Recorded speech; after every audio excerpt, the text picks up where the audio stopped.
Dear human, dear soul, I welcome you to my podcast series, Conversations with the Universe. Since a near-death experience, I have the gift to communicate with subtle levels of the cosmos. The knowledge from these for us invisible forms of energy I capture in my books, and it is now a great pleasure for me to share this knowledge, these conversations, with you as a supplement to the books. Please excuse me if the terms and articulations are not perfect. Our mother tongue is German, but we try to translate it to the best of our abilities. Thank you. Dearest King Salomon, I'm very happy that we are finally beginning this book. It is a beautiful day. It's a good year. Today is Candlemas, so today the energy has returned completely to Earth, strong enough to allow contact and communication with other spiritual levels and entities. Let us finally begin to work on this book after all the time that we have been in contact with each other already. And let me start with asking you about your previous lives or your last life, whichever you prefer. If you wish to make a start, then please speak now. It is a great joy to me that we begin this book now. There are enough wise sayings on earth, but concerning the descriptions of earthly problems that come with life, there are far too few yet on earth. I wish to change that and to give this book my support, which will be far more potent now than were my activities during my lifetime. If you wish to ask questions now, please do so. Otherwise, I will be happy to talk about the various subjects. Yes, let's do it this way. I will let you talk and maybe I will have a question from time to time. Very well. Dearest King Salomon, my first question is, can you give me a small glimpse of the life in which you were King Salomon? Was it your last life here on earth? Yes. So you did not reincarnate after that? No. And did you have other lives before that? Oh, yes. Many? Yes. Those many lives have taught me a great deal. Would you like to talk about a specific life or several lives?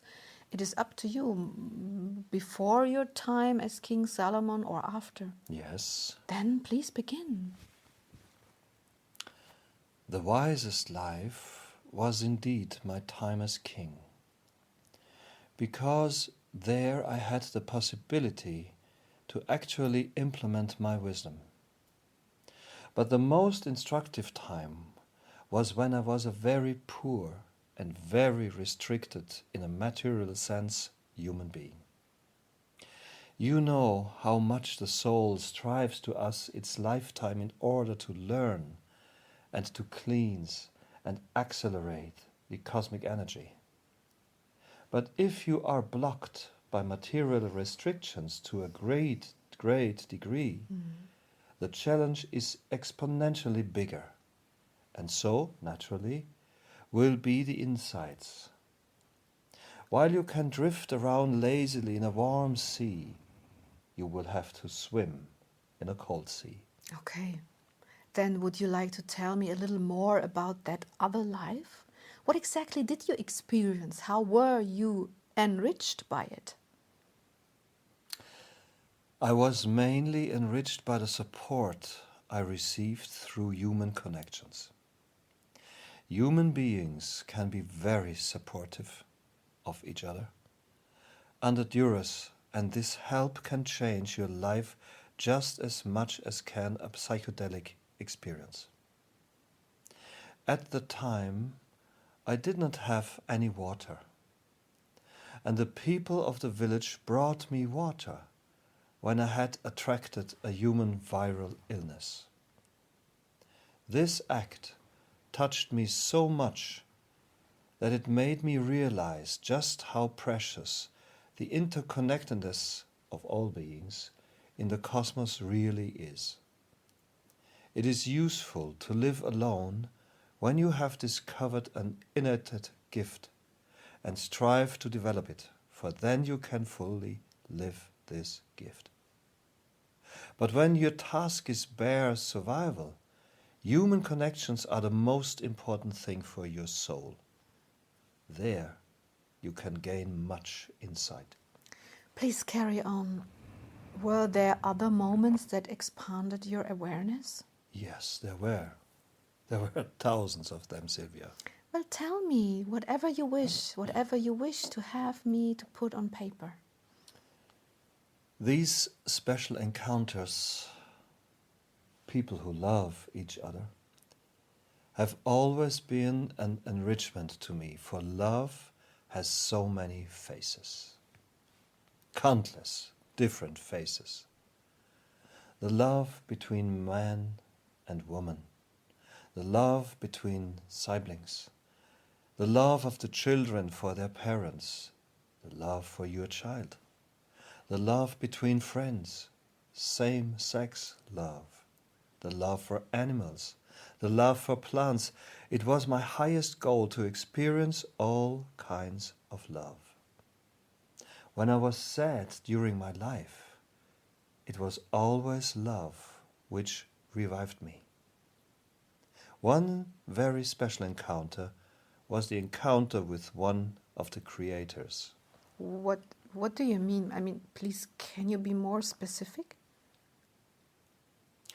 I was presented with the gift of encountering one of the creators one night during my lifetime as King Salomon. The warm weather had permitted me to leave the curtains wide open. In the middle of the summer night, I stepped out onto the balcony in front of my room. As I contemplated the sky, I heard the voice of a being, yet I could not see it. You were aware and awake and heard a voice. Yes. Please go on. The voice began to call, just as you would call to a person, from far away, yet it was so near. More voices joined in. They all began to speak as if they were in a great hall together, yet I heard them each individually. And what did you hear? Various things. Please speak, please begin. Some spoke about life in general, while others spoke about the cosmos. But King Solomon, can you go into a little more detail, please? Yes. The most important message that I heard was that it is the strength of a person that determines his life. The strength of this person's soul. If a soul does not have much strength, it cannot express itself in its body. That in turn has many complex consequences. Then the voices went on to say that when love informs the path of the person, he will absorb this energy and the soul will keep this energy. Okay. I think we will return to this wisdom or these informations later, right? You can always talk about it again because you have lived it. You haven't you? Exactly. I recorded them and I have then lived them, implemented them whenever I could. Do these recordings still exist? No. But there are some of your recordings that still exist. There are scrolls. But these are not my recordings. Oh, would it still be possible to find the recordings? No, right? Because they would have rotted away, right? Yes. Okay, dearest King Salomon, let us return to these wonderful wisdoms, these energies later. But did you ever find out who these beings were? Yes. Please speak. The friends of humans. How exactly do you mean that? The creators of the humans, Sylvia. Don't you know their names? Yes, but so do you. I I want to hear it from you. The Seerah. Okay, you found out that you had spoken to the Seerah, but you did not immediately see them, right? Exactly. What a shame, right? I did see them, but on another day, later in my life. Not in that moment that I spoke to you about. I see. So they did show themselves to you. Yes. Wow, that is exciting. How old were you then? 41. And how long had you been in contact with them? For very long. Tell me, 10 years, 20 years? Several years, I do not recall the exact number. Wow. And did you hug them or what? Yes, we hugged. This being was very powerful and very loving. But it was not a spiritual being, it was physical. Wow, that is exciting. The Seerah created the humans. Everything else is a fairy tale and will always remain so.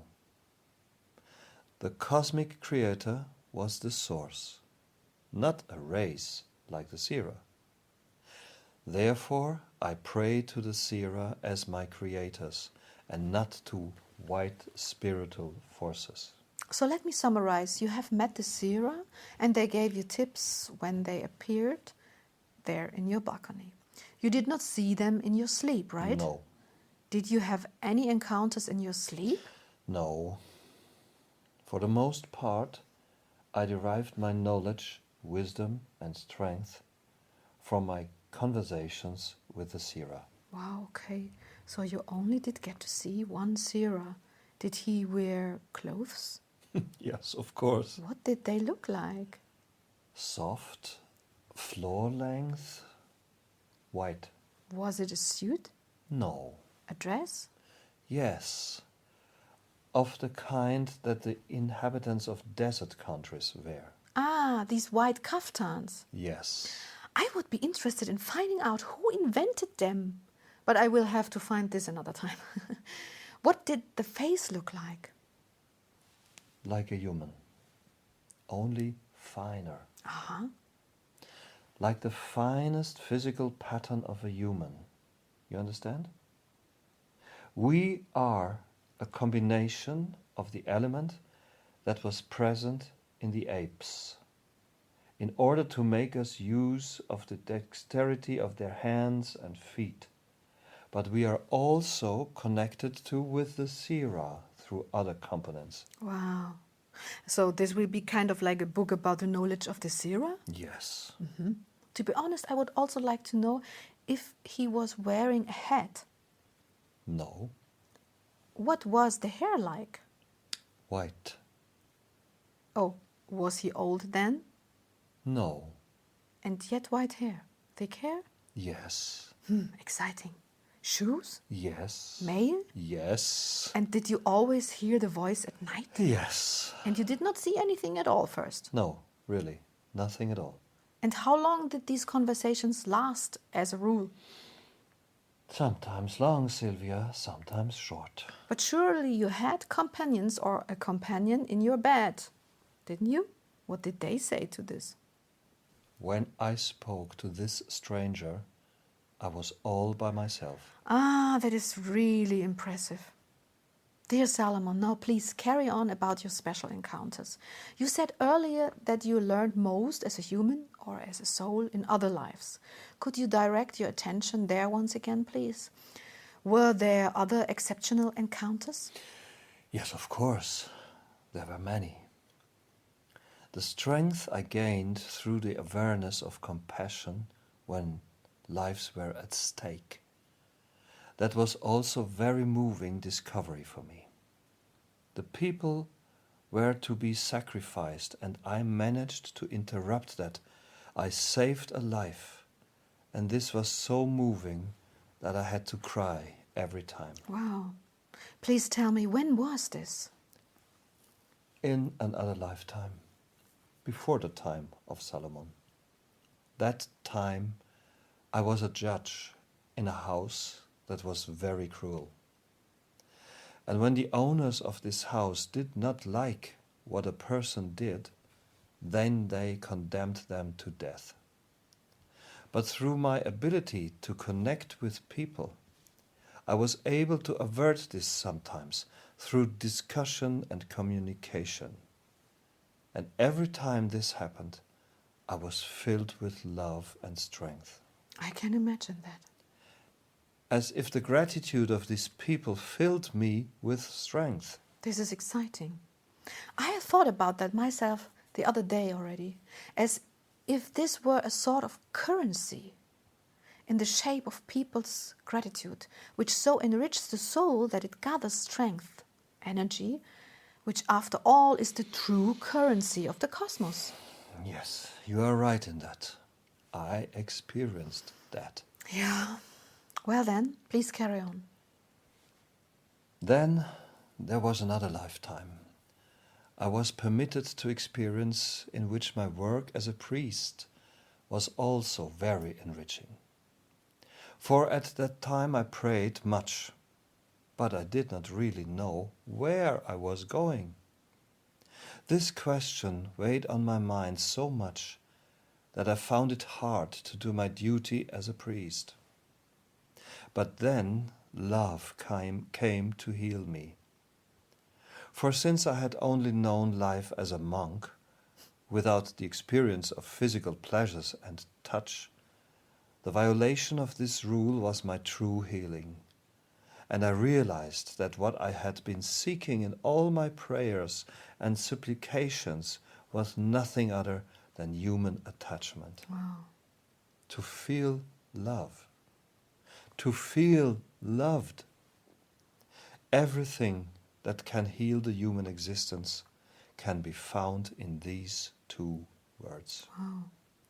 That life was very intense because of the breaking of the monastic vows and the feel of the loving from the bottom of my heart as the greatest gift of my life. Those were opposites that extremely enriched me at that time. So, did you leave this life as a happy man? Oh, yes. That's wonderful. Could you say that your soul had always been seeking for more depth or more elevation? Well, yes. Sometimes more, sometimes less. Would you like to tell me about another life? Yes. Then please do. The life in which I did not like human beings at all was a life where I was born a disabled being. Then I never experienced the slightest human touch. And I was the target of scorn and mockery. These experiences brought a lot of sadness to my soul. Can you explain how that could have happened? I mean, do you know the laws, the cosmic laws behind this? Why a soul ends up in a body that provides this kind of experience? No. Maybe I should ask Friend of the Indians and others for that, right? Right. Okay, so this was a life in which you lost a lot of energies, I guess. Exactly. That life was very, very sad. Very sad, Sylvia. Good Lord, yes. I feel the memory and it carries a lot of sadness. Would you like to say anything else about this life? Please, no. Could you say summarily that you lost much energy in that life? Yes. And how did you get it back? In the life afterwards, via my priesthood and the experience of the love that followed. I understand. So after you were born into this broken body and had died, you were reborn as a priest. Yes. Did you ever come here as a woman? Yes, of course, I did. And? I liked that. Because? Because that way of life was very different, much more attractive. What do you mean by attractive? Well, when women dress up, they are very creative with their, as you would say, makeup, hats, hairs, pearls, jewelries. You understand? Yes, now I understand. So you are talking about the way they are able to make themselves pretty, to dress up. Exactly. And what about the subject of having children as a woman? I did not find the experience of having a beautiful body that enriching, rather the moment of dressing up and chatting with the other woman and communicating and just being. As a man on this earth, you are expected to have a different attitude, more belligerent, more aggressive, very much less ready to just enjoy normal life as such. Well, you men know how to enjoy as well, surely. Yes, but not via continuous existence, rather in peaks of enjoyment, I guess you would say. Yes, I understand. Dear dear King Solomon, were you a woman many times? No, more often man than woman. I understand. And were you ever on other planets? Oh, yes. What did you think about that? It was much easier to exist there than on Earth.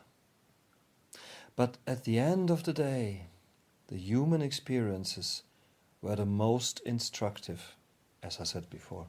I understand. If you asked me where I was happiest, I actually would say on Earth. What? Why this? Because of its beauty and because of the many kinds of encounters. Ah, okay. I can understand that. Would you like to say anything else about these, your lives?